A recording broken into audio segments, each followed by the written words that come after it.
Ladies and gentlemen, welcome back. Episode 43 with Cam Miranda-Radbord. So I'm the representative of VUSAC to external bodies, so the UTSU, administration. I see my responsibilities as taking on the causes that are really important to VIC students and making sure that they get done. How do you determine what those causes are? I really believe student government has a tremendous amount of power when it's the right people doing it for the right reason. There's a lot of people who are VIC students who don't really identify with VIC. The people who come to Eat After 8, I've never seen in many cases at a VIC event before. You know, for my first 2 years at VIC, the president was acclaimed. And so why are you going to vote in an election where only one person has put their name forward to run? You know, if you look back at the minutes from, the 2007 VUSAC meeting, they would spend like an hour and a half on what is the theme of highball going to be. You bring up the VIC bubble, these Yes. people that are kind of congregated in Gold Ring Student Center. Sure. What kind of debate goes on within VUSAC? How we spend money has been a big debate this year. The vice presidents make $1,000 each. The president makes $8,000. I think that VIC needs to start treating its dons a little better, if I'm being honest. In what way? So I'll talk about my moms first, I guess. I have two. They were the first lesbians in Canada to be legally married, which Nice. I'm really proud of. My little brother is also really cool. He's an incredibly prolific, competitive Pokemon player. There you go. And I do student government, so we're all kind of, cool. But there's been this recent growth of the term identity politics. To me, all politics is identity politics. TD will put pride flags in their window. Yeah. Why does this big bank want to advertise that they support our community? Right. That's a victory. It's really good. I disagree with the idea of silence is violence. I don't understand this at all. Intersectionality. If you look at what's happening in Alberta right now, there is an effort from the provincial government to restrict access to life-saving gender-affirming care for hundreds of kids who need it. I like the stash. I'm envious of the stash. I had it for a long time, but the girlfriend said it was terrible. My boyfriend likes it okay, but I think I should get rid of it at some point. There you go. How long have you guys been together? We've been almost 2 years. Oh, good for you. Got together at the end of first year. Nice. What about you? 2 years as of the 9th. There you go. Coming up. The 9th that just passed. Oh, they just passed. They just passed. Oh, yeah. okay. So Right by Valentine's Day, you got a lot of gifts for February. I have a lot of gifts for February, yeah, and with governing council, it's been very busy. So there's been lots of celebrating and also lots of campaigning. Yeah. And you're a third year? That's right. Same as Same as you, yeah. Yeah, perfect. What are you studying? Econ. Alright, you like singing. I got to tell No worries.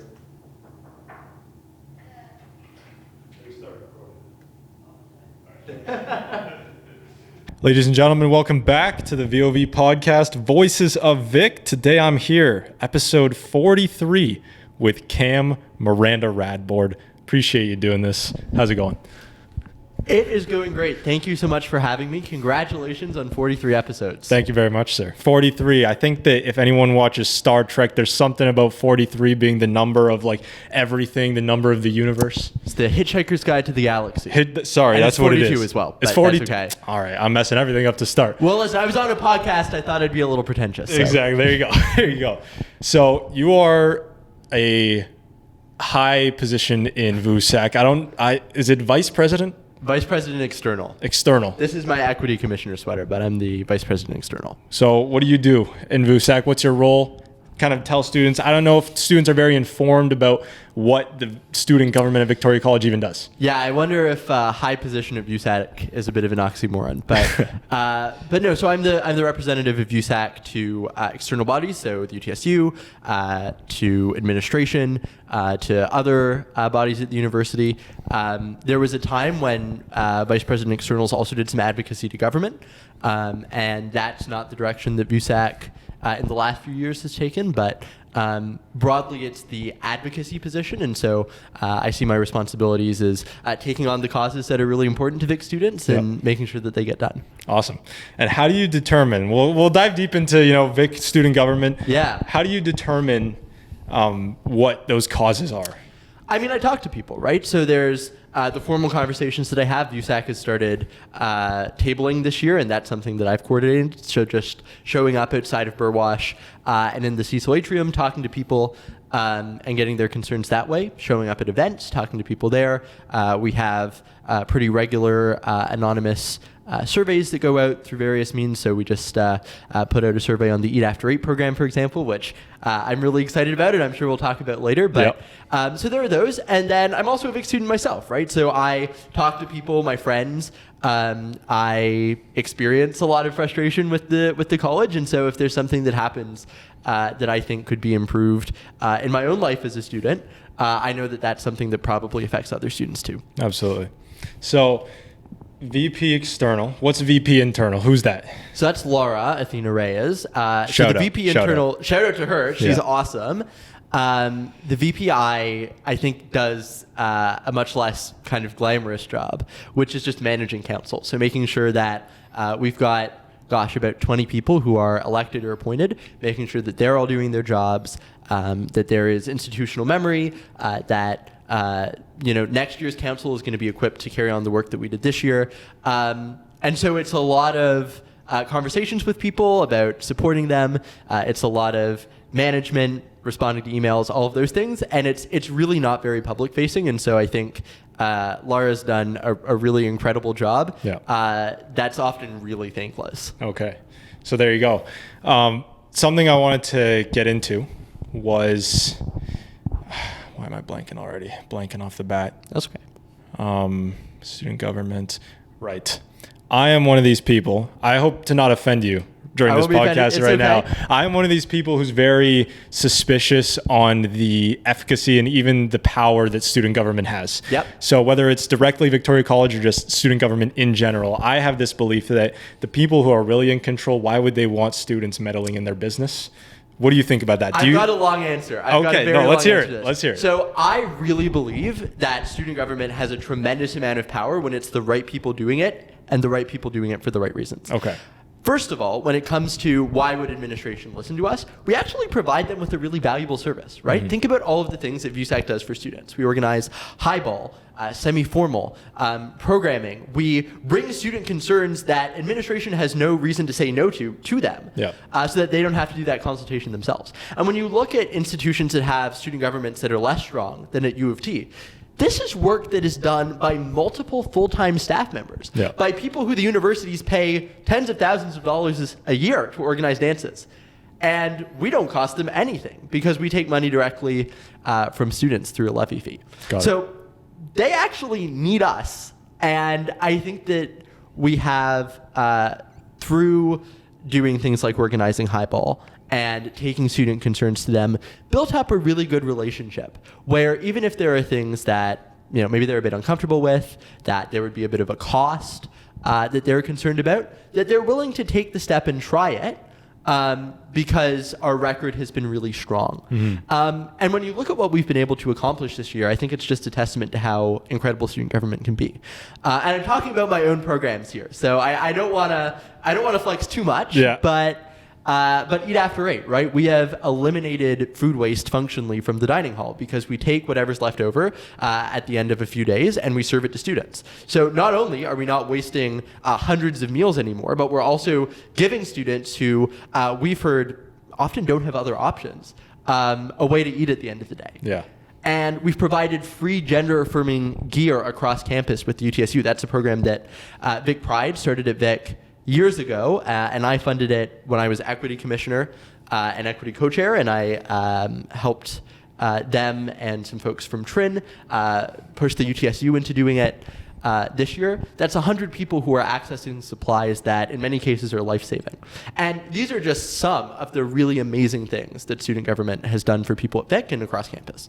So when it comes to programs like that, I'll dive deeper into it. Where does the balance shift? Because we know that student government, I guess, voting turnout is very low at U of T. It's like less than 10%. Well, and that's low kind of compared to turnout for actual elections or for elections for, city council or the legislature or the House of Commons. But compared to other universities, it's actually kind of in the middle. Okay. So compared to other universities, the student government, either way, whether it's U of T or UBC, whatever it is, hovers around this area. You say it's kind of in the middle. So like last I checked, UTSU was like 9%. I don't know. VUSAC might be close to that. We were 20 last time. We did pretty well last time. 20? Okay. Yeah. So there you go. either way, even 20%, that is seeming like a selection bias where it might be where the voters are going into this. And once again, I'm not one for excuses. I'm not going to sit here and people who didn't vote, if they complain about VUSAC, then they're just like, you didn't vote. If you are upset with things that they're doing, you have to go and try to vote for people. So that part aside, I don't like excuses in that sense. But the people that are voting out of the 20%, that means that Victoria College might only be representing 1/5 of the community. Yeah, and that's something that we are really concerned about. I think it's especially hard at the collegiate level because there's a lot of people who are Vic students who don't really identify with Vic. They live off campus, their friends go to other colleges, they do extracurriculars that aren't affiliated with us. And so, yeah, it says Vic on their acorn, but why do they care about what happens here? They go somewhere else. And that's a pretty big constituency of people who we're really trying our best to reach. We have a great commuter commission that organizes weekly events. All of our services are accessible to anyone, whether they live on res or commuters, and that's present within our policies. So we try and get those folks out, but it's always going to be really hard. And then there's people who, maybe like you or people you know, who live on res or who are active in college life and say, well, gosh, why would I take the 30 seconds or a minute to look through my choices and vote because VUSAC doesn't do anything for me? And that is where I think I've been really trying to change things. Trying to go beyond the kind of typical, they call it the Vic bubble of people who write for The Strand or are part of VCDS productions and all of these things. The people who come to Eat After 8, I've never seen in many cases at a Vic event before. Or the people who benefited from winter housing, which was another thing that I was really excited to work on this year with the Equity Commission. Some of those folks, I'm sure, had never interacted with VUSAC or with student government before. And so if there's something that we can point to people and say, here's what we did for you, now we need you to do something for us and vote, that makes a huge difference. And the last thing I'll say is, we had very high voter turnout comparatively last election because we had 3 really strong, good candidates. And, student government is hard. It is very time consuming. It barely pays. People are very critical in ways that I think they aren't in other extracurriculars, right? Like no one is, commenting on the Strand's posts saying, hey, you guys suck. And so getting people who are really passionate and dedicated and who can pull people out to vote with them involved is another really big part of, I think, upping voter turnout. And when you look at the places with the highest turnout, my friend just ran in the Western student government presidential elections, they have a turnout of about 33%.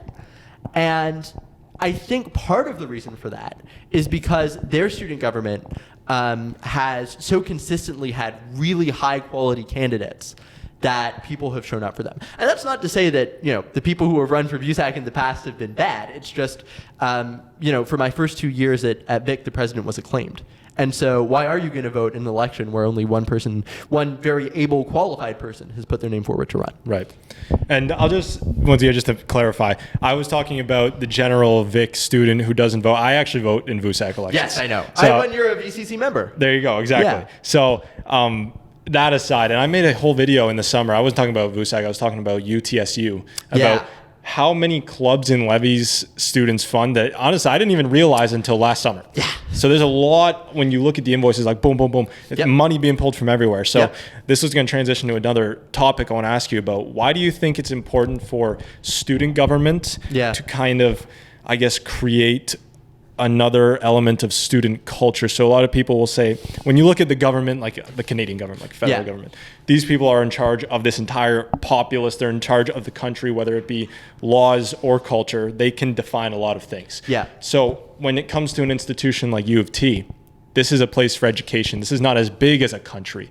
So some students might ask, why are they trying to push some sort of subculture when this is, I'm here to learn, why do I have to pay for all of this stuff? Well, I mean, I think it's important to note that student government is a bit of a misnomer because we don't govern. We're a student union. Student union. And the UTSU is, has student union in the name. And VUSAC calls itself an administrative council, but we're a student union. And so our job is not tell people what to do. It's give them the resources and the clubs and the committees and the societies that they need to be successful on campus. And I would bet that a lot more than the people who voted for the UTSU have benefited from services that they provide, whether it's health insurance, whether it's making sure that clubs are funded sustainably, and the same is true for VUSAC, right? That we fund every single club and oversee the funding of every single levy at Vic. And are there people out there who come to university and say, I want to just get through my degree in 4 years and that's it? Yeah, but I think that's a very small quantity of people.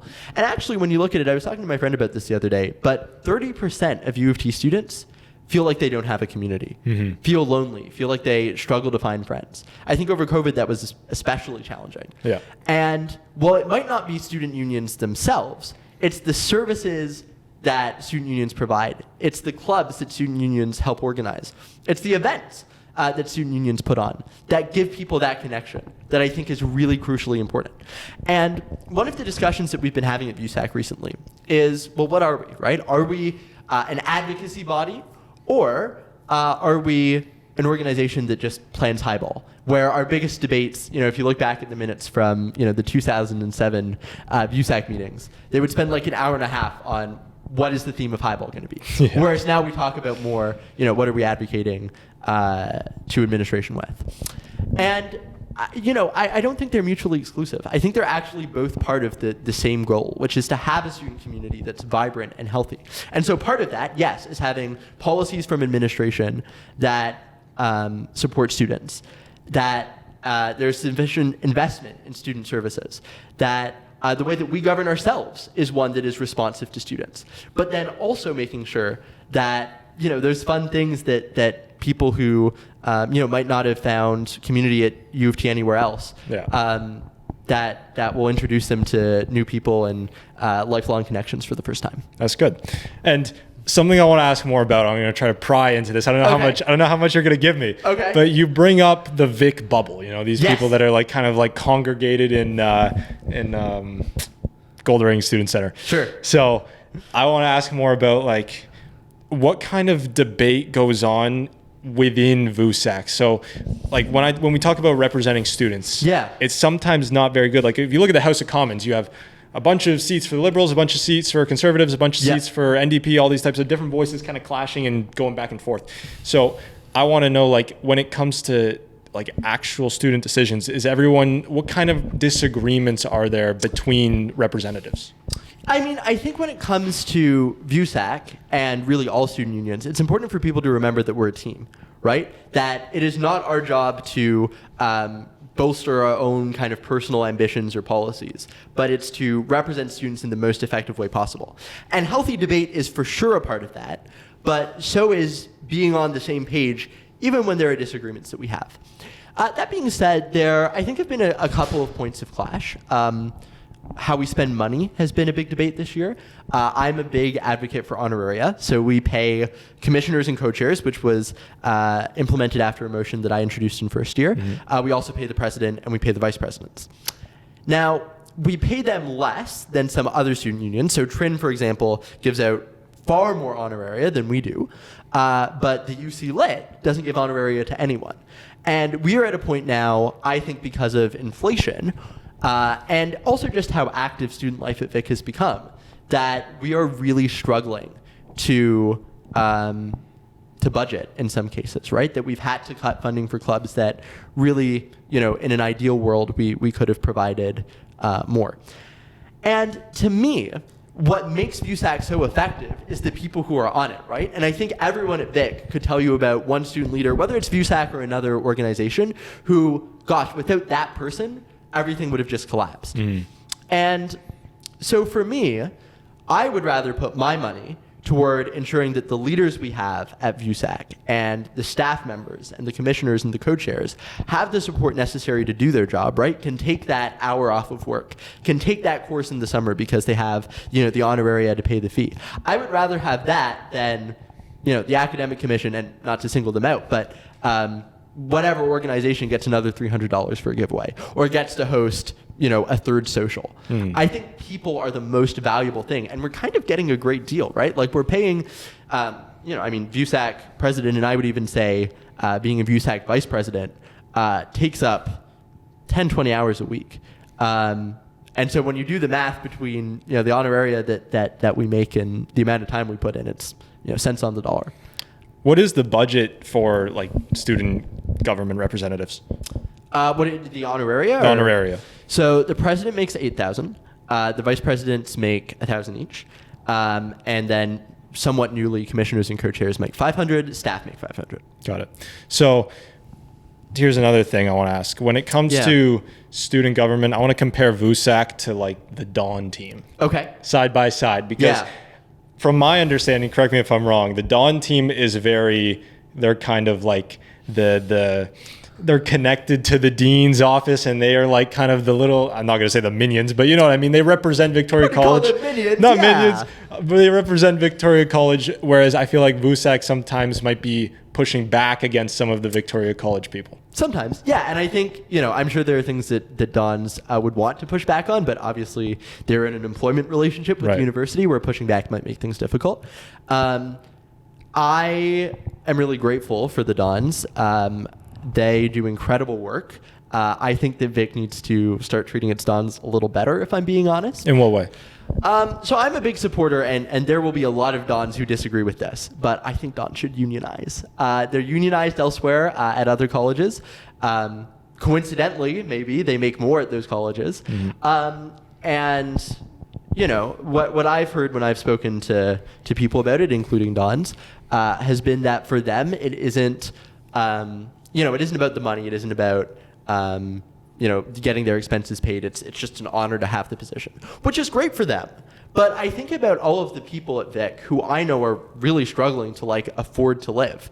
They could never be Dons. I could never be a Don, right? Like I want to save up for law school or grad school, and there just isn't a way to make it work.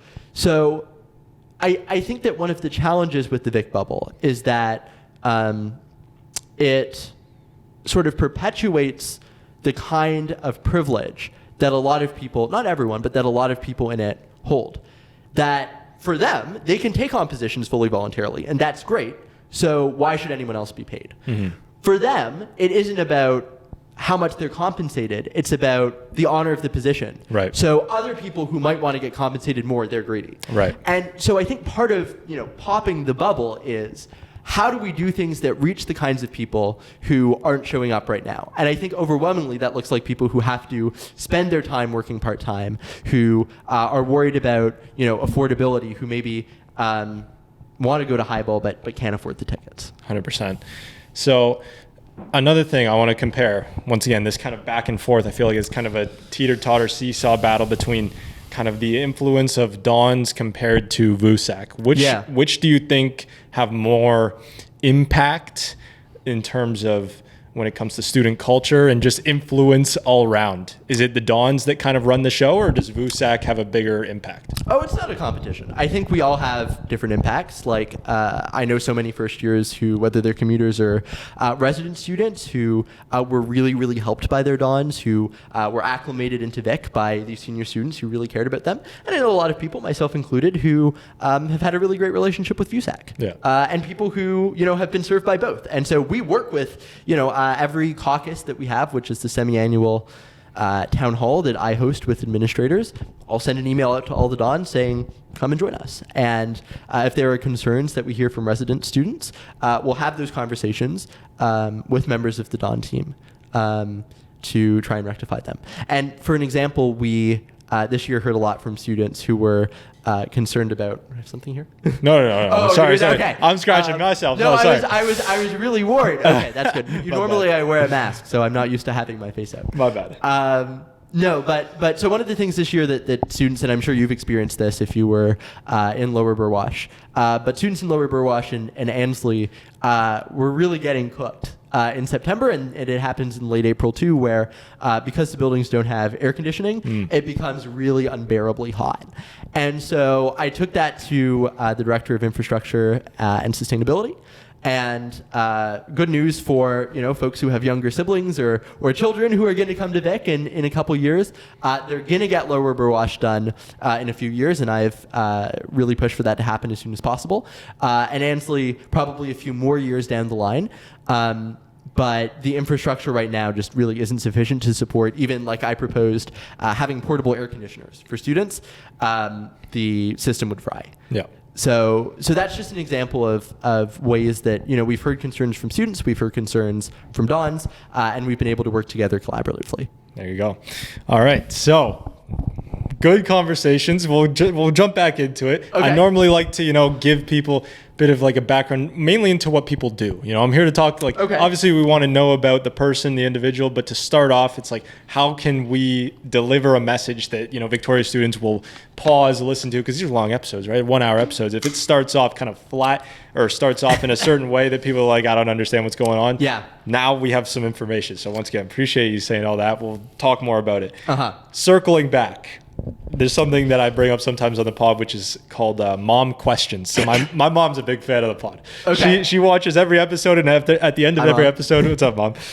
She calls. She's like, why didn't you ask this? I was wondering this the whole time. Blah blah blah. You don't ask these questions because she likes to know a lot more personal stuff, right? Okay. Less about the stuff. So I want to ask you, Cam, what can you tell us about yourself? How will the Vic students know more about personal level, the VP external? Oh boy. Let's hear. What's your background? Let's hear more about you. Well, so I'll talk about my moms first, I guess. I have two. That's my fun little trivia fact. They were the first lesbians in Canada to be legally married, which Nice. I'm really proud of. My little brother is also really cool. He's an incredibly prolific competitive Pokemon player. There you go. And I do student government, so we're all kind of, cool. But VUSAC is something that I really deeply care about, that I've been involved with for 3 years. I really won't shut up about it. So if you come talk to me on campus, we can have our own little podcast, whoever's listening. And outside of USAC, I do debate. I did debate a little bit in high school and a lot more now, and that's been a really incredible opportunity to meet people. I met my boyfriend through debate. I've been able to travel the world, heavily subsidized, which has been awesome. Yep. And I'm studying Canadian studies and sexual diversity studies and critical equity and solidarity studies. So a lot of studies. There you go. I'm the president of the Canadian Studies Student Union, which is a much smaller organization than VUSAC. Yeah. What do you identify more with as a student? Because whenever I meet these double major students, I ask them, is it sexual diversity studies or is it Canadian? Which one do you, if you had to say, I am this student, what would you be closer to? Well, it depends who I'm talking to. I present as a very large, unkempt man. And so sometimes when I'm talking to members of the queer community at queer events or whatever who are a little bit suspicious as to why I'm there, I can say, oh, I'm an SDS major, without saying I'm gay in such in such an obvious way. Yeah. But I also think, no one knows what Canadian studies, or very few people know what Canadian studies is. And so it's a good way to start a conversation when people ask what you're studying. We've all had those conversations of, what's your name? What year are you in? What are you studying? Are you a commuter or are you on res? And then you stand in silence for 30 seconds. Yeah. Canadian studies, people always ask, well, what is that? And then I can talk about all the cool things that we're studying. There you go. Yeah. It's interesting because right when I think of those two kind of majors, those two programs, both of them I feel are heavily related to a person's identity in kind of contrasting ways. Yes. There's a big portion of the population who sees their nationality, sees their country as core to their identity. I am Canadian. This is my flag. This is what I represent. And then there's another big portion of the population who sees sexuality as a big part of their identity. Yeah. I am LGBT. This is what I like. You know what I mean? Yeah. So how have you found studying both things? Do you think that there's a big role that they both play in terms of identity, and how do they contrast? Yeah. I think both being Canadian and being gay play a really big role in my own personal identity. And I work in politics part-time and, I'm involved in the president of the UofT Young Liberals. And I talk to people a lot about my majors, and they ask, well, why aren't you studying political science? Yeah. And for me, there's been this recent growth of the term identity politics. People say, oh my gosh, no more identity politics. Yeah. And to me, all politics is identity politics. Interesting. Right? That when you're running for office or when you're governing, what you try and do is appeal to the most core beliefs and values of people. Appeal to their identity. So when, racists or transphobes are spewing their nonsense, they're engaging in identity politics too. And what's been really meaningful for me is being able to study how people's identity affects the way that they vote, or the way that they see government, or the way that government and politics treats them. I'm working on a year-long essay right now about George Hislop, who was the first openly gay man to run for political office in Canada. And thinking about the ways that he was received both by voters in the gay village, which is where he ran, but also members of the queer community who felt that by running for office he was sacrificing kind of the radical brand that he had constructed for himself before. Interesting. Unpack that. You said that he was running in the gay village? Yeah. What is that? So Church and Wellesley is known as, and that neighborhood is known as the gay village. So there's gay bars and the 519 Community Center, which serves everyone, but predominantly the LGBTQ plus community. I used to work there. Yeah. It used to be more expansive. There used to be more bars and more gathering places. And as rent in the city has gone up, that's become really challenging. A friend of mine is working on a similar essay about that. Yeah. But yeah, I mean, it has been and to some extent still is a really important space for organizing and for gathering for members of the queer community. One of the things that people say about it, and maybe especially people in my generation, is that it seems to be increasingly serving a very specific demographic where, for example, if you look at the bars, Toronto no longer has any lesbian bars. And there used to be multiple, right? There's now just bars that, lesbians will go to and members of the queer community who aren't gay, cis men will go to, but that really serve that community as their audience. Got it. Or if you look at places like Steamworks, which is a bathhouse, right? Like there was a controversy a couple years ago about them only letting cis men in. Yeah.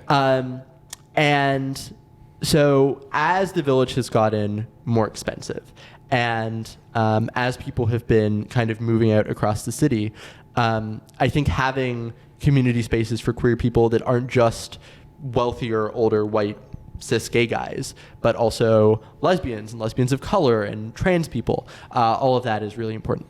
Interesting. The one question that pops out to me between these two, between Canada being core to someone's identity and like your sexuality, is that when you have a nationality as a core principle of a person's identity, it kind of unites a country. You know what I mean? Mm-hmm. Whether you're gay, straight, black, white, doesn't matter. We are all Canadian. Whereas the other side of the argument, it's kind of harder for a community, I guess a country in this particular case, to rally behind this identity because not everyone can participate in that identity. Mm-hmm. You know what I mean? Yeah. So like how when, once again, just asking another time about contrasting the two, where like the principle of, patriotism is meant to kind of unite. Do you think that there's a problem where this does not unite? So there's a concept in queer theory called homo-nationalism, which is the appropriation of queerness for patriotic, and it's used in a derogatory way, ends. So when you look at, people flying those Canadian flags that have rainbow colors on them, or police wearing them on their arm, right? Yeah. A lot of people really criticize that and say, well, our identities have been co-opted. Or when the United States... Sorry, just to cut you off. Who's criticizing? Is it the pro-Canadian or is it the pro-LGBT, whatever? Well, not that those obviously can coincide, but I mean, like, what is the group that's criticizing that? And in a lot of the circles and academic spaces that I'm in, it's queer people saying...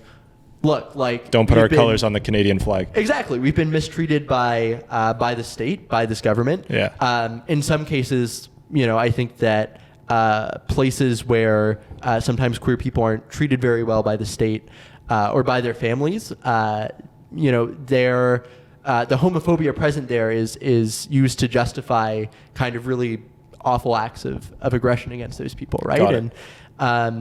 And so I think that that concern about pinkwashing, about homo-nationalism is something that's really been topical recently. That's crazy. Because it's like, I had no idea that was a thing, because I come from a place where I hear a lot of the other argument. Mm-hmm. I hear a lot of don't put rainbow colors on the Canada flag, but then there's also the other one where it's like don't put our colors on the Canada flag. They both don't want it. So I don't know who's asking for that, which is that's crazy. I never thought about that. Well, and I think that's a good reminder for a lot of people, right? That, I think I'm someone who probably, and part of that is my positionality as someone who's cis and male and all of these things. But it's a good reminder for folks that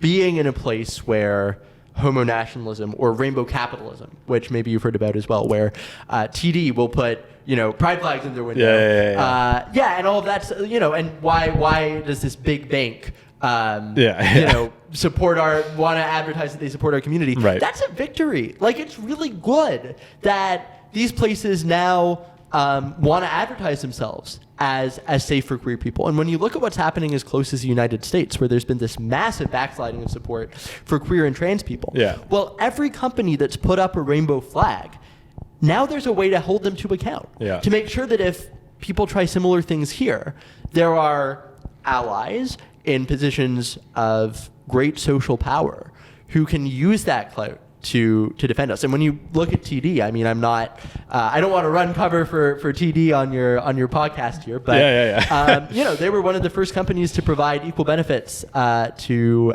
same-sex couples as opposite-sex ones. And so all of that stuff, I think, is definitely controversial, but for me, a sign of a lot of progress. Do you ever worry about the kind of Trojan horse effect of some of these companies? Like, I don't know, once again, I don't know much about TD, but there's so many billion dollar companies who are doing the rainbow logos. Oh yeah. And sometimes there's a worry, is like, who's this guy at the top? Does this guy even support us? He's just doing it for the profit, just for the money. Like this company's just like, it's Trojan horse effect. You know what I mean? Well, I mean, Raytheon had a the military contractor had a rainbow logo, and like, they're making weapons that kill people.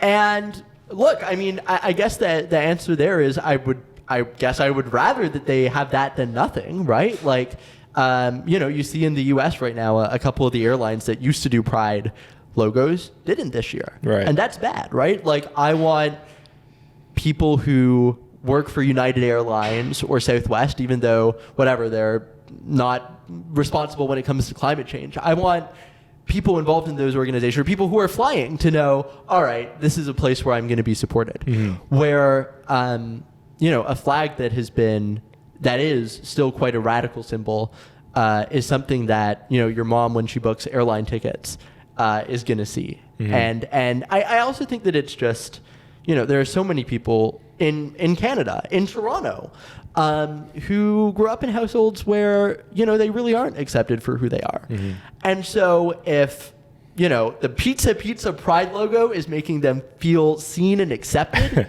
good. Yeah. What do you think about, you can argue against me on this. This is what this is for. This is why I love VOV. Yeah. We've changed our slogan. It used to be interviewing the most interesting and impressive college personalities. That's happening right now, I think, right? There you go. Exactly. Both interesting and impressive.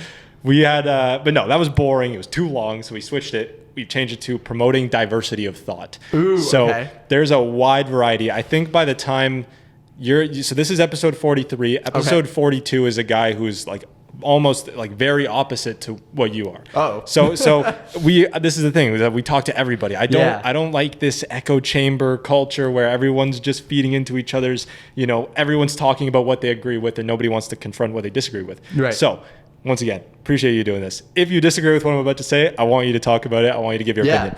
I disagree with the idea of silence is violence. So when we talk about these companies that if they don't put the rainbow flag on, customers might feel like they're not supportive of this community. Mm-hmm. And there's plenty of things that come with this, not just when it comes to LGBT. There's other things where you have the other side saying if you're not standing up against LGBT, then you're promoting XYZ. Right. I disagree with both sides. I think that silence is not violence. I think a company, if they don't want to stand for or against a certain movement, doesn't mean that they are for or against that movement. Mm-hmm. So just because a company might not show the rainbow colors, because like VOV podcast, we didn't do rainbow VOV logo, mainly because my photoshopping skills are not at that level.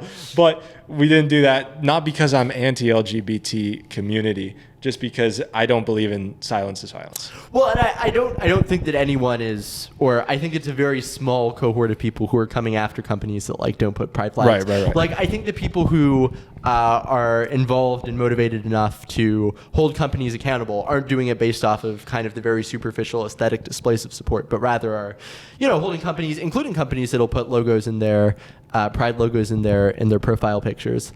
Holding them to account if they do things that are homophobic or transphobic, right? And that happens every Pride Month. Some company that has a terrible record will do that, and people will use it as a way to talk about them. But look, I mean, what is violence, right? And that's a whole philosophical conversation. That's a good conversation to have. That's a great conversation. And I don't know, but I think that has been a very effective political tool to get people to talk about things that are important, right?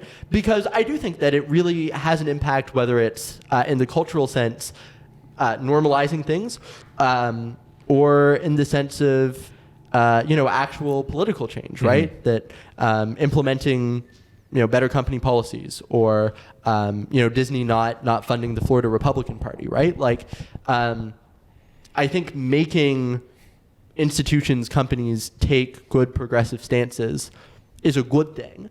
And so, maybe silence isn't violence. Maybe it is. But, if there are things happening in the world that I want people to be talking about, then I'll say it. Yeah. You know what I mean? Yeah, that's good. When it comes to, this is another tricky conversation.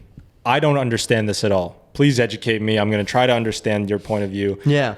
Do your best to convince me. I've asked so many people the question. I just don't understand. Yeah. The idea of intersectionality. Intersectionality. Yeah. So obviously, originally you have the rainbow colors for the LGBT flag, but then they put in the brown and the black for other social issues. I don't understand that at all, because then you have there's black people who are homophobic. So how does that make sense?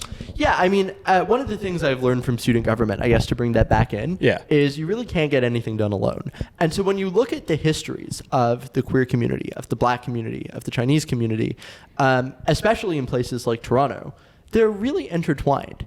That the people who were organizing for black liberation in the 60s would then go on to do the same for queer people in the 70s, right? That community organizations that were providing vitally needed healthcare to Chinese Torontonians in the 70s and 80s did the same thing for gay men who were dying of AIDS. And so the political and social and there's so much writing on it, and some people don't like the idea of intersectionality, right? Like there's some, very radical queer theory that says, actually we shouldn't be, talking about. But the person who came up with it, Kimberly Crenshaw, compares it to, a car crash where if you are, a black queer person, that these are both of your identities that are affecting each other at once, right? That you're not, when you are interacting with other people, you're not seen as black, queer. Yeah. And I know this is being recorded, so you're not seeing those as separate things. I did an arm motion. Yeah. That's right. But the way that you are queer impacts the way that people see your race, and your race impacts the way that people see your queerness. And so in the LGBTQ plus community, for example, right, in 20 something, the Pride Parade was stopped by members of the black community who said Pride needs to be doing better in supporting black queer people. It needs to provide more funding to Blockorama. It needs police to stop marching in Pride, which was really controversial. But I think that's kind of an example of the ways that our communities interact with each other, and the ways that they're really, the idea that there is a distinction between, one racialized community and one community of queer people, that really the lines are very blurred. And similarly, there isn't the LGBTQ plus community, right? There's all of these different, sub-communities and subcultures, which are so often separated on the grounds of, or formed maybe on the grounds of race or gender or ethnic origin or any of these things. I want to talk more about and once again, I'm not trying to push on you too much, Yeah. but you seem pretty smart, so you know what you're talking I about. appreciate it. I'm going to ask you more stuff. When it comes to treating and showing concern, and I guess representing is maybe the best, simplest word for it, marginalized communities. How do we do that? How do we represent and take care and make sure that all these people are, looked after and considered in big, important decisions, whether it's in government or in student councils? How do we take care of these marginalized people, knowing that the fact that they're marginalized, that is correlated with the idea that it's a very small portion of the community? So we can use the example of, I would argue with student council. Yeah. When it comes to Victoria College, even the idea, because I've heard there's been some serious criticism of this podcast, even for having certain people with certain conservative views to talk about it. And I already explained to you how I want everyone to talk. I want the conservative guy on here. I want the liberal guy on here, everybody. And so when it comes to that, when it comes to some serious criticism, you should not be entertaining ideas from this guy who's very strongly conservative minded. I would consider in Victoria College, considering just its political state, I feel like it's definitely tilted more towards the liberal side. So I would consider anyone with more right-leaning views, conservative-leaning views, to be part of a minority community in Victoria College.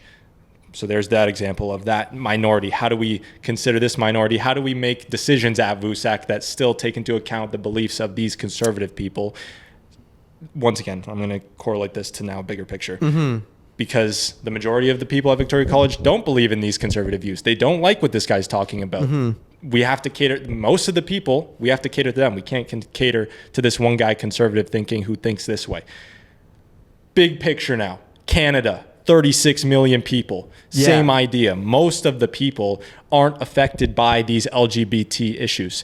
Now the LGBT community, they're the marginalized community. They are the conservatives of Victoria College. They're also not being looked after the same way they should be. You can push back on this. I see that you already disagree, but this is the comparison I'm making. How do we take care of these people while knowing that it's a minority community?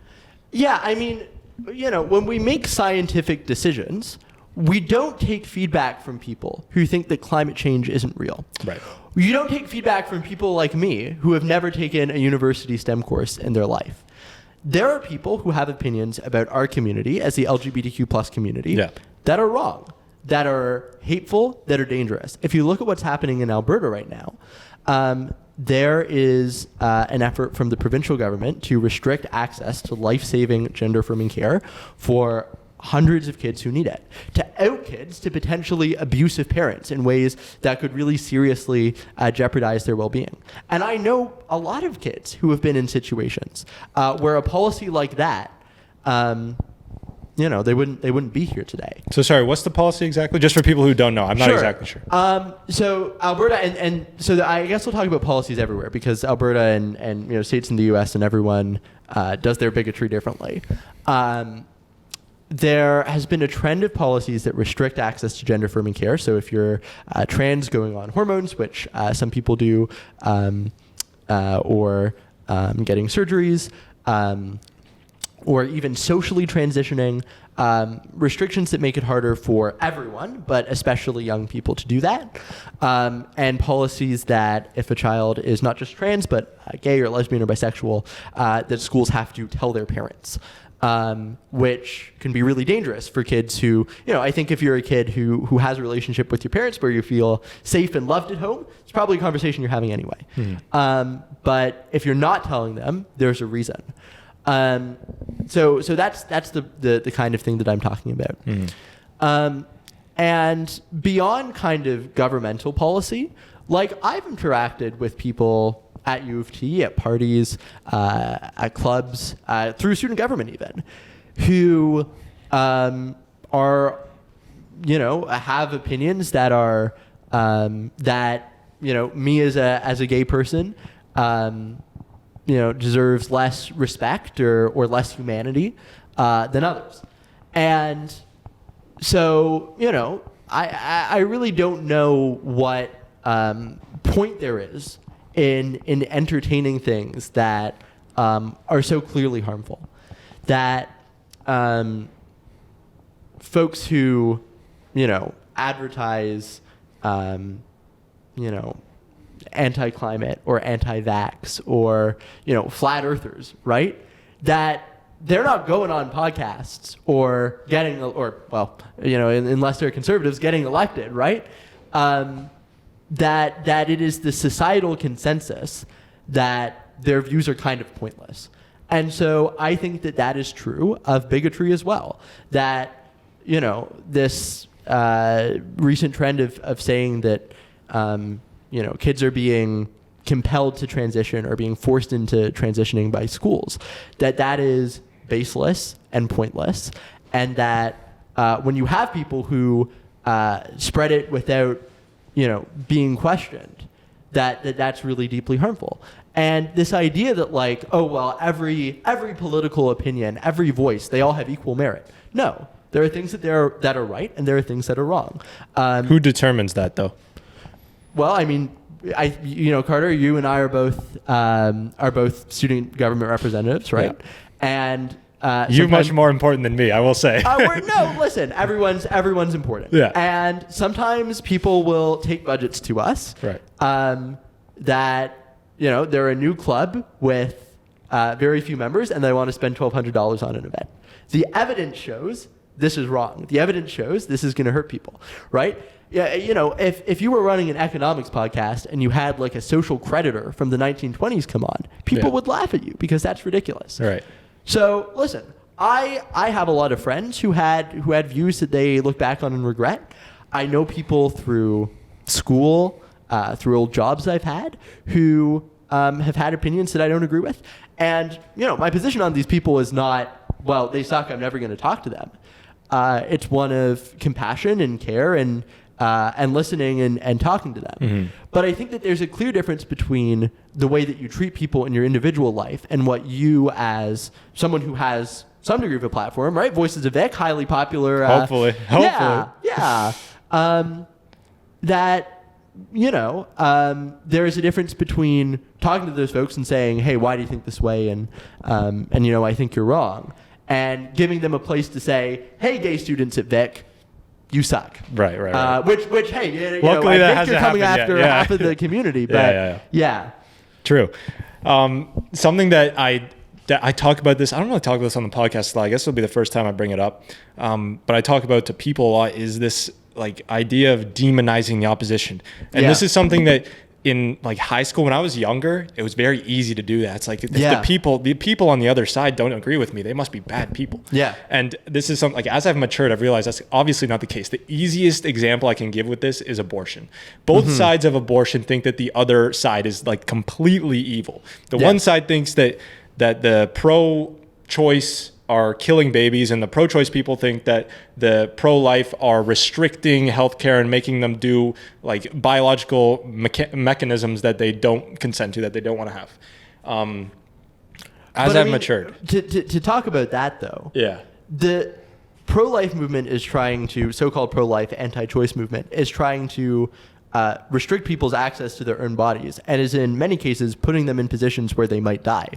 The pro-choice movement is not doing that to anyone, right? And if you look at, you know, the queer community, there is one side whose position is we think queer people should be put in situations where they could be killed or abused or not have access to medical care that's really going to improve their lives. And the other side is we think people should be able to you know, live healthy, happy lives as who they are.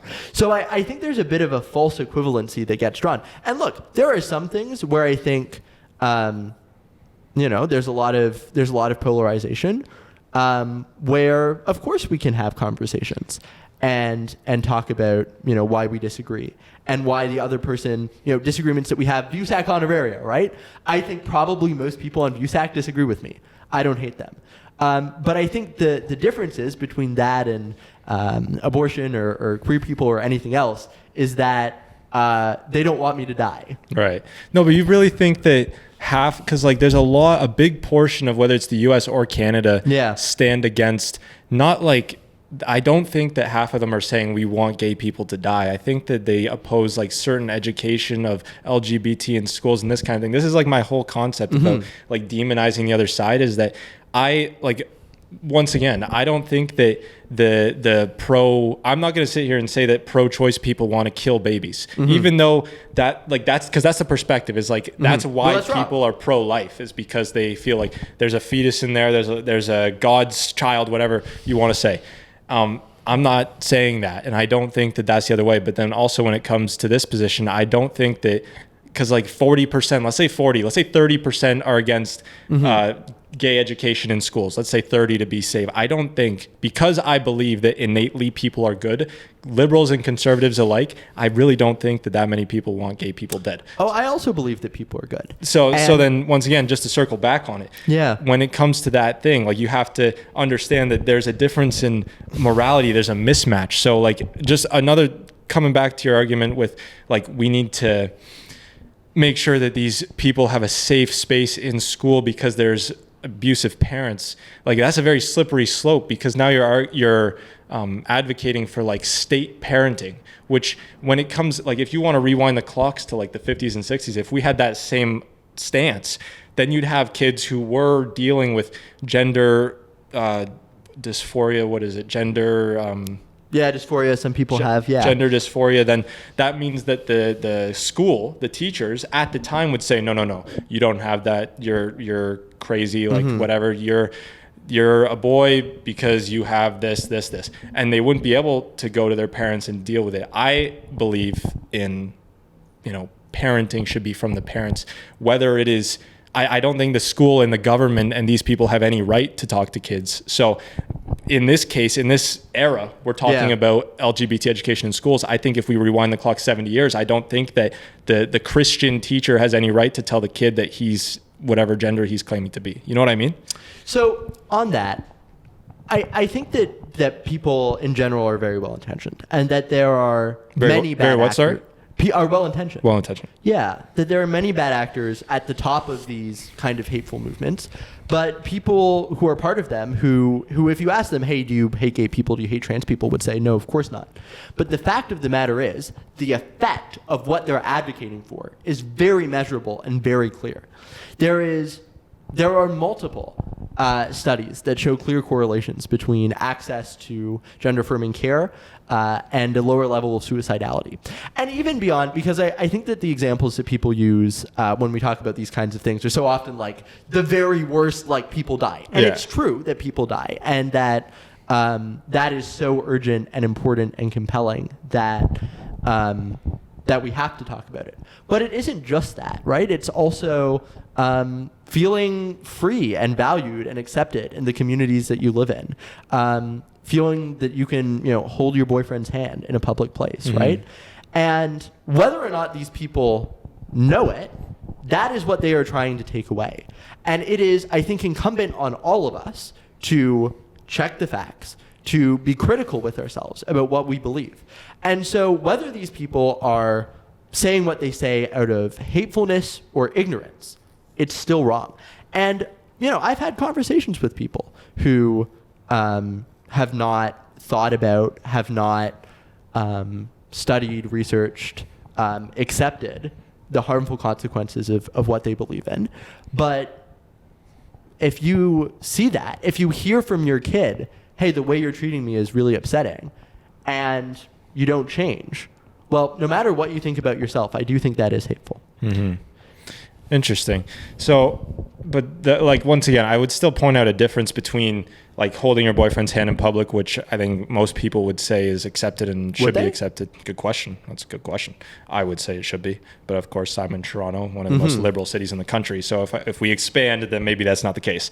But I think that's very different from this thing in Alberta where you're saying that they're not letting children go through gender hormone therapy or whatever it is.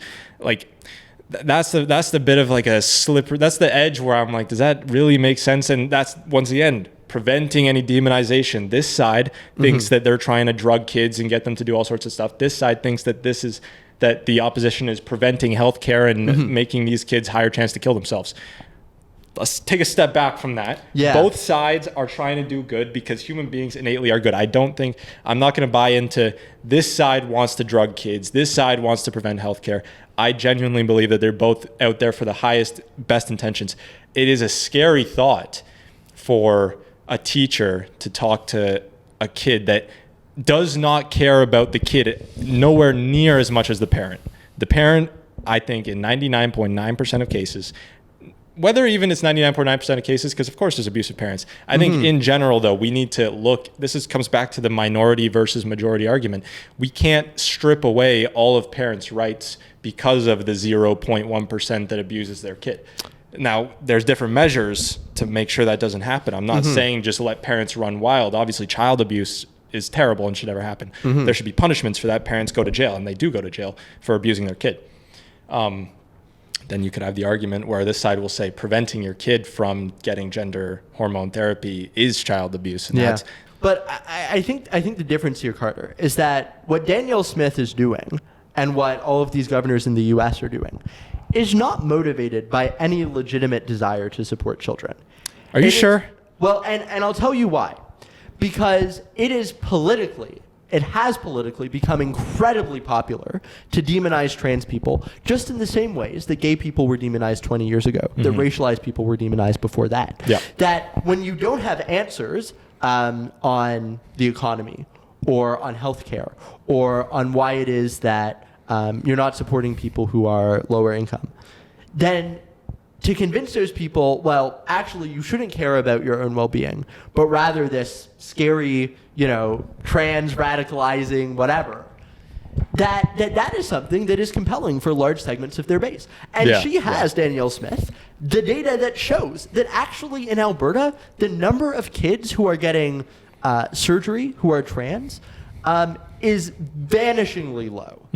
The number of kids, puberty blockers, right, is something that you can take if you're young and you're trans. And, if the regret rate is incredibly low for transitioning. But if you decide, hey, you know what, this isn't the right thing for me, you go off puberty blockers, you hit puberty, and that's it.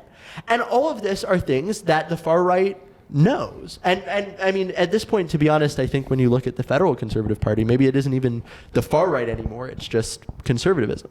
But, I'm sure there's people who have, heard the old case about parents' rights or, oh my gosh, look, here's some 6-year-old somewhere who, the gays got, all of that stuff. But it's a really, since Anita Bryant in the 70s argued against gay teachers being present in schools, it's the same old, disproven, politically opportunistic, cynical tripe.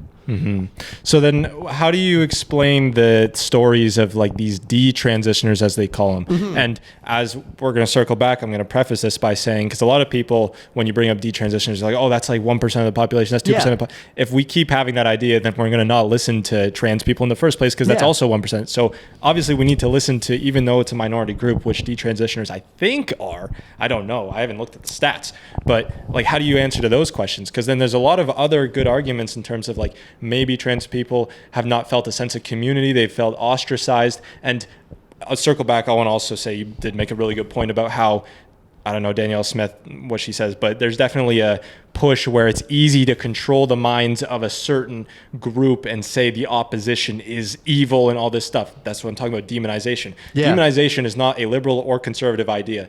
Either side can say this person's evil, they're terrible, we need to get rid of this idea, and people will get behind that, which is scary when you think that. I think that, once again, if there's a main takeaway on all this, is that I truly believe that 99% of people are good innately and well-intentioned. So with that preface, I want you to talk about, like, how do you explain these people who felt, these are not my words, felt like they were tricked into certain healthcare?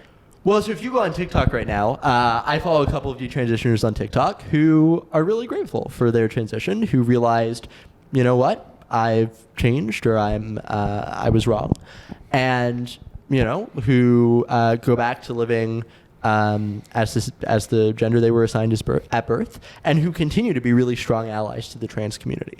And are there people out there? I saw a guy on Twitter who, was saying, oh my gosh, I was lied to, I was duped, whatever. Like, it is incredibly challenging to get gender affirming care for trans people. Like, the steps that you have to go through are incredibly difficult for people to navigate. That we operate under a government, even in Ontario, that, far too much, actually, wants to verify that people are sure, right? That you have to get multiple assessments from psychologists that make it really, really hard for people to access gender affirming care. You have to have transitioned socially in some jurisdictions in order to get gender affirming care, right? What does socially transition mean? So having people interact with you as the gender that you are. I see. Yeah. Okay. So all of these things that are actually really awful for trans people who are seeking healthcare. I think the idea that people are being coerced is just the furthest possible thing from the truth. When, if you talk to trans students at Vic, I know folks who have waited for months, years to access healthcare that they need. So I don't think anyone is, getting swindled by, some, they call it like wokeist psychologists, right? And that trope of state entities, teachers, doctors, whatever, trying to turn people trans is the very same as, they're trying to turn people gay. Mm-hmm. It's the very same as, they're making women, feminists who aren't gonna, stay at home and do housework, right? It's the same political messaging that really doesn't have any basis in what's actually happening. That if, you're watching and think, well, two people are both saying things, Google it, right? The evidence is very clear. But yeah, once again, I agree. That's that same idea of like the other side's evil, blah, blah, blah. They're trying to do all this bad stuff. In general, that is not true, I believe. But it doesn't have to be swindled when we're talking about like kids, because sometimes kids like can be confused. Like, I believed in Santa when I was 10. So like, obviously he's not real. Yeah, right. And that's obviously, I'm not trying to compare the belief in Santa to transgender. If you believe you're transgender, I'm just saying that when you're younger, it's harder to make these sound decisions. Like, there's plenty of laws that prevent people under 18 doing certain things to themselves, like tattoos. And this is the common argument that the opposition gives as to why we should, as like the Danielle Smith group says, they can't get tattoos. Why should they be able to do all this to their body? So that's just my thing about like, do kids have that faculty? Because once again, you said you follow some TikTokers who are very grateful. There's a group though that I was trying to bring up about detransitioners that are not. That once again, even they're not politically driven. They're just saying like, this was a huge mistake. I was this age and I didn't know what I was doing. I felt ostracized, blah, blah, blah. How big that community is, don't know. Maybe small, but once again, we realize we can't, mute small communities. And we're talking Carter, about people who are here at UofT and Vic, right? People who are looking for gender affirming care. And I would challenge people to look at someone who has been navigating forum after forum after forum, talking to multiple doctors, getting turned around by multiple clinics. Yeah. To talk to them and say, well, I saw on Twitter that there was this guy who, said he got turned trans by some doctor somewhere, right? Like, well, we're all old. That's the thing. We're adults here. Like, we're 20 plus. Like, I'm not talking about 20 plus. That's the thing. Well, sure. I mean, talk to young kids too, right? Like, as I've said, and as you can go home and research, right? Like, the number of kids who get top or bottom surgery is very low. There are some kids who go on puberty blockers that really help them, and that is reversible. But the whole idea that, oh my God, you might be irreversibly trans, I actually don't know if that's that bad, right? Like, I mean, if you like cut off your dick and balls, like, I don't want that to happen to me. I don't think you can get it back, right? Well, that's not happening to anyone, right? Nobody? Like that's the thing, is that a low number. We can agree, a low number. It's not happening to a lot of people. So Carter, I took a plane and the plane crashed. We should never have air travel again. Right. Like, I really don't think there's any merit or time to discussing things that have so clearly, like, do you think that people who are talking about detransitioners and saying, oh, well, we better make sure kids don't transition because, what if they become detransitioners, really care about people who detransition? Not at all. Because actually, gender-affirming care really helps people who detransition too, right? And so when you see in the United States people reducing access to hormone therapy, they're also hurting the people who need it, who have detransitioned as well. Yeah. And so it doesn't, whether the people who are, sending that to their WhatsApp groups know or not, the people who are leading that messaging and creating that messaging, there's no care whatsoever that those people have shown. And when you look at the UCP in Alberta, right, that's, they've become a new party recently.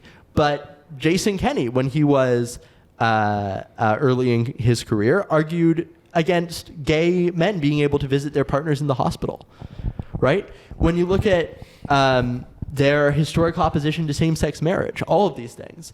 So the idea now that, well, conservatives have got it together and what they're arguing for is actually very reasonable and very rational. No, it isn't just kids too, because they start with kids and then they go to adults. Right. They start with kids, trans kids, and they come after gay kids, and they come after gay adults. And so for me as someone who, isn't trans, I think it's so important that we don't give any credence at all to what is, I think, ultimately a quest by these people to control the ways that people identify. Because they're not just satisfied by, all right, well, we've denied, 100 kids access to something that will very clearly help them. They want, and there's often connections between them and anti-choice movements, right? They want control over the bodies, over the lives, over the futures of anyone who doesn't occupy their privileged place in society. And that is something that whether you're queer or trans or racialized, we have to stand together against. Interesting. But that, once again, pushing back. Yeah. Same idea about, when I talk about this kind of echo chamber of we should not give any credence to this side, even though the opposition represents at least 40% of the population of the whole country, I would argue. At least 40%. Wait, whoa, what's happening? 40%? I think so, conservative versus liberal. But I think, I think that and I at least would hope that most people who vote conservative, who identify as conservatives, support the rights of trans people to transition. Absolutely. Well, no, we're talking about the kids.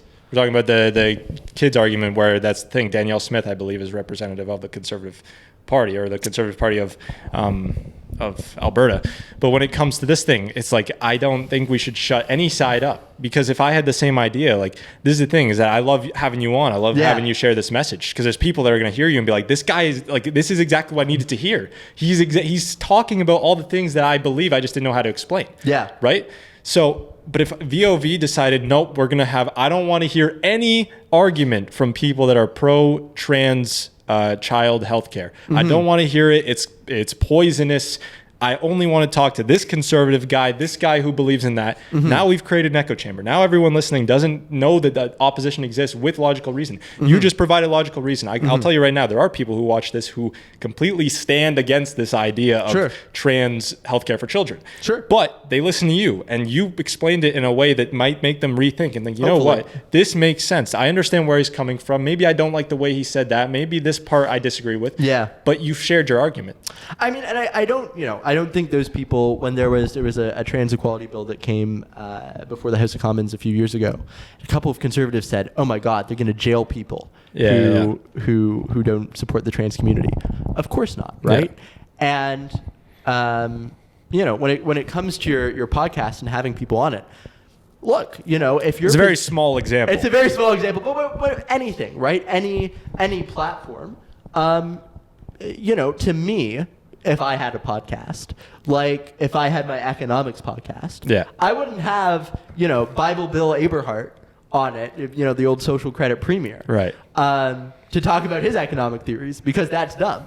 Or maybe I would have him on and say, hey man, you ruined Alberta's economy. What's up with that, right? And here are all of the statistics that disprove you. Maybe, and there's a debate about whether or not that's a good use of time. But what I think all of that ignores, and all of the distraction of, oh my God, we really have to make sure that these, and I want to go back to something that you said earlier, right? That that conservatives are like the queer people of Vic. Who's stopping conservatives from marrying, right? From transition, or I guess from making the choices they want to make with their, but getting Trump tattoos or whatever, Like, there is, I think most reasonable and all reasonable people should agree, a really worrying trend of anti-gay, anti-trans, anti-black, anti-indigenous, authoritarian populism that has come about. And when it comes to letting people who espouse that sort of thing in government, we all have to be very opposed and vigilant that it doesn't happen. That if there are politicians who are saying, I don't support the rights of people to transition, I don't support the right of someone who has a uterus to decide what they want to do with it, that should be politically unforgivable. Whether or not you platform them, having them in a position of power where they want to use that power to restrict people's rights to choose what happens with their own body, to choose to live their lives in the way that they want to, that's something that we should have no time for. But can you not see the argument of the opposition? I can see it, but it's dumb. But it's dumb. I can see it, but look, yeah, of course, I hear what they're saying. What they're saying is backed by no evidence, has caused only harm. Point me to the kids who, some quack psychologist convinced them that they were trans, but then Danielle Smith saved them. They don't exist. Point me to all the kids who suffered, who, lived years in bodies that they didn't like, that they didn't feel they had control over because of people like Danielle Smith. I can point you to a lot of those kids. That's a good point. Interesting. I can't name any, so you got me on that one. That's a good point. Do you think that, when it comes to, would you say that Victoria College, VUSAC, this entire institution, do you say they're an ally of the Liberal Party of Canada? In a partisan sense? No. Not in a partisan sense, but I guess maybe in a partisan sense, I guess more of an ideology. No, not at all. No? No, I don't. I mean, I think that from a partisan, I don't know. I don't know how people identify in a partisan way. And certainly as a liberal, I hope a lot of students identify that way. But I think that in universities especially, that people would not, that there is a real hesitancy, even among people who vote liberal, who agree with liberal values, to identify in a partisan way. So maybe I'll rephrase. I'll say that there are a lot of people who would support what the Liberal Party stands for, who do support what the Liberal Party has stood for. Would they identify as a liberal? I think very few people identify in partisan terms. Okay, fair. So the reason I bring that up is because just to make it clear, you completely disagree. You were saying about how I made the comparison of conservatives to Vic as the queer community is to the country, I guess, or the government. There's also a lot of New Democrats at UofT. I'll say that as well. Maybe not as many as us, but as many what? Sorry, of New Democrats. What is that? The NDP. Oh, NDP. Sorry. Yeah.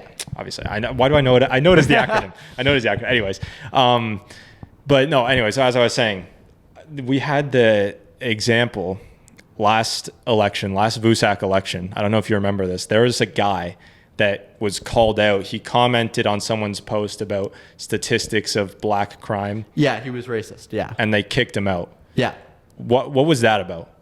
Because I saw the comment and everyone was pissed at him. Everyone was mad. Yeah. But I read the comment and maybe I missed something, but explicitly I didn't see anything he said that was racist. Explicitly. I saw what he said. He said something, he was talking about statistics and he sent this link. He was here's where you can check it, but explicitly racist. He didn't say black people are bad. He didn't say I don't like black people. What happened there? I mean, we the folks listening maybe don't have exactly what he said, so I want to talk in general terms more than that specifically. Yeah. But look, I mean, I think that most people are informed enough about the way that they'll be perceived to not explicitly say the things that they mean. And I think that it is often very clear when people say, oh, well, I'm just using statistics, or, oh, these are just the facts, that actually what they're saying is rather hateful. And so thinking about what I recall that individual as having said was basically blaming like the black community for violent crime. And you know, he didn't say I blame the black community. I think he might have even like more or less said that. What was his name? I don't want to out the guy, but I can mute it out. I just want to look it up, like, because I think it might still be on the Instagram page. It is not. It has been deleted. Okay. But like I don't remember what he said, and I don't want to give it any level of charitable assessment, but it was racist. And maybe if you were, you know, if you put on your racist sunglasses of how explicit is the racism, it was pretty explicit racism, but it wasn't like the most explicit racism. And I think that speaks to kind of what we were talking about earlier of how much charity are you willing to give people who, regardless of even their intentions, are having clearly a very negative effect. And I think about black students at Vic and how being, and again, I don't remember exactly what was said, but like how something that I think a lot of people interpreted as deeply racist. I don't really have any desire to say, oh, you know, that guy should have his right to free speech over all of the black students at Vic who had someone in an election saying things that were deeply disparaging to their community, that maybe made them feel unsafe or harmed at an institution that, you know, already I think has a ways to go as far as combating anti-black racism, and certainly is working on it. Interesting. That's the thing, is like I wish I had it pulled up. I don't recall the intensity of racism that you're talking about. I think we both remember like kind of the idea of what he said. Mm-hmm. And this is going to be hard for the audience because if I had it exactly word for word, they can make the mind up for themselves, but they're just going off what we're saying. But I don't know how the scuffle started. And we can infer on the guy's intentions. He said something racist. Okay, well, he could be a racist person. He could be a racist person. We don't actually know. As much as you want to try to infer and say he's racist because XYZ, I don't think that he, like, I don't know the guy. I've never met the guy. I don't know the guy either. I don't know if he goes to bed at night and thinks about racism. I do know that he said a racist thing. So fair. That's, once again, if I say, yeah, I don't know if I want to get into these muddy waters because people don't have the actual but script. That's the thing. That's the thing of, you know, oh, well, there's muddy waters. Oh, well, we really don't know. I think people are smarter than that. I think that most people can actually infer what's racist and what isn't. I disagree. I disagree. The victims of, or not, maybe not the victims, but the people who are affected by statements like that know what they're saying. And I think the people who feel empowered to push the envelope, to be racist, know what their statements are saying. No one's ever going to openly say, or very few people are ever going to openly say, I want gay or trans people to die. But the people who think that in their heads hear Danielle Smith and hear something that they like. And there was an old, I think it's something that the Prime Minister said. Oh no, it was Hillary Clinton. I don't know. Anyways, like, you know, whether or not they're racist, people think they're racist. Whether or not they're transphobic, people think they're transphobic. And certainly, I think that the people who make those statements are aware that they are enabling people who might have beliefs that are actually more radical than their own, right? Like, you know, I know conservatives who agree or who have voiced agreement with what Danielle Smith did.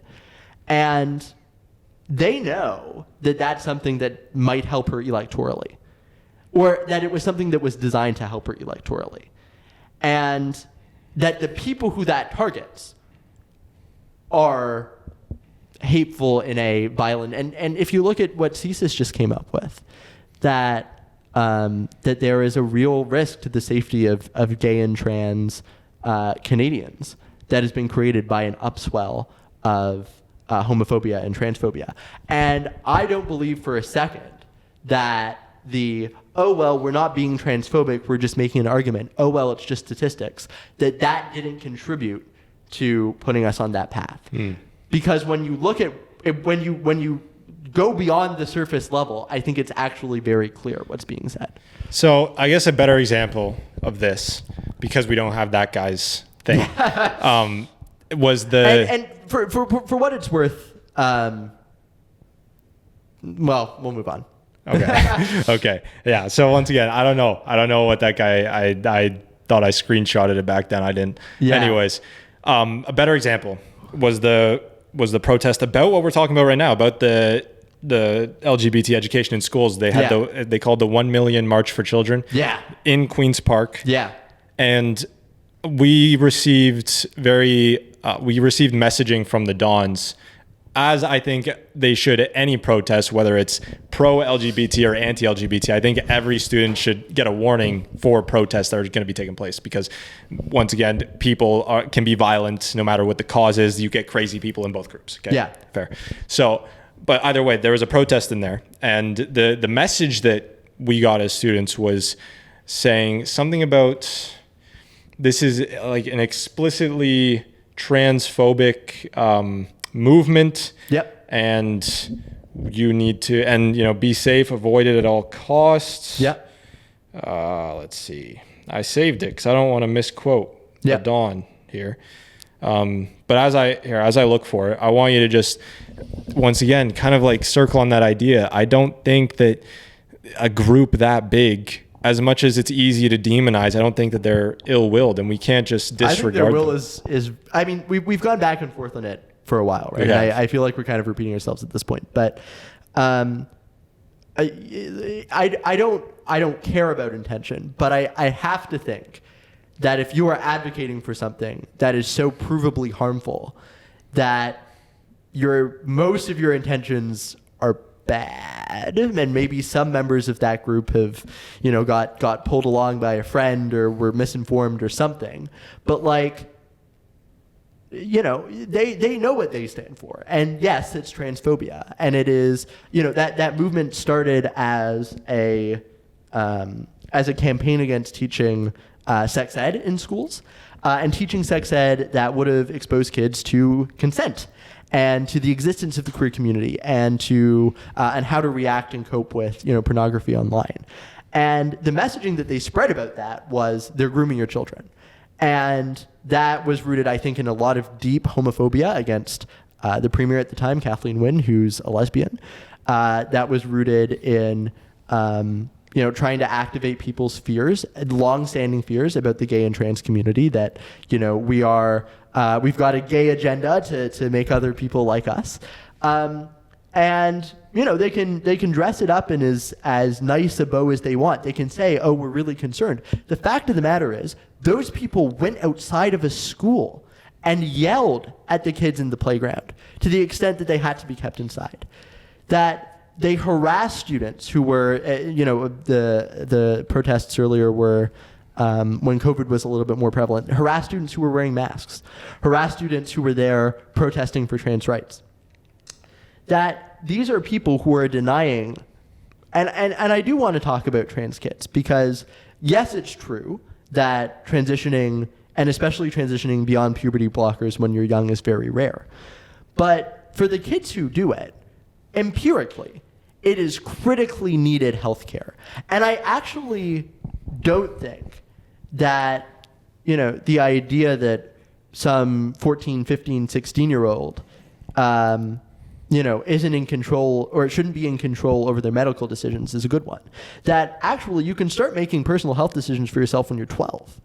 And that it isn't that parents are 99.9% well-intentioned. I think if you're depriving your kid healthcare that is critically needed, you are not well-intentioned. And that that is why we need government intervention, right? Just the same as, There you go. You're still on. Okay, just the same as if my kid had, got sick and I denied them, and obviously there's differences, but any kind of critically needed medical care, right? Absolutely. I hear you. So that was my camera that died. If you don't mind, I'm going to go sit over you so I could sit, so I could do the outro. I'll sit with you. Let's see. Never mind. That one got dead too. All right. So what we're going to do is I'm going to get my phone and we're going to do a nice phone outro. All right, guys. So the cameras died out. That is a good conversation with Cam, and that's the VP External of Victoria College.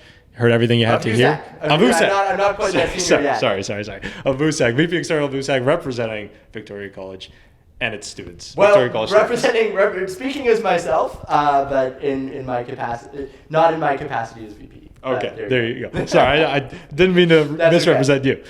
Everybody heard everything you have to hear. That is episode 43 of VoV Podcast. Thank you for doing this. Appreciate it. Thank you so much for having me.